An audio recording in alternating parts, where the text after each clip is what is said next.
I went to undergraduate at Northeastern University in Boston, Massachusetts.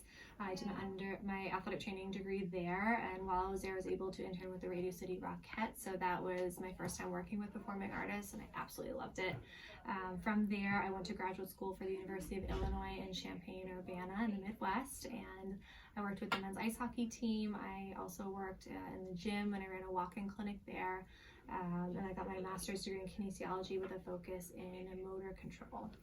So after graduate school, I worked for a company called Precision Athletic Training, which is a per diem-based company based out of the New England area, where I was the New Hampshire representative trying to recruit other athletic trainers and other companies and other schools if they needed coverage. I would be the one to help kind of coordinate that. Later that year, so I graduated in May. Started with that company that summer. I then got married that September, found the job posting for this position and interviewed in that November, and then I got the job in January. So it was kind of an accumulation of all my experiences as a clinical student, my different co-op rotations at Northeastern. So I was able to work in an outpatient physical therapy clinic, so I got exposure to working with patients and teaching patients exercises.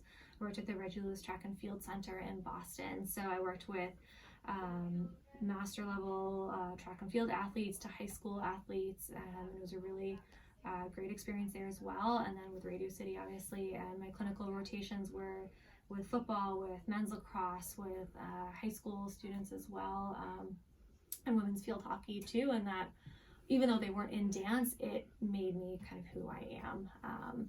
And that other thing that I also recommend to students getting out there when they're looking at graduate schools too is to not be afraid to go somewhere else other than the town that they grew up, or even in undergraduates who are living in a new place that's not close to home.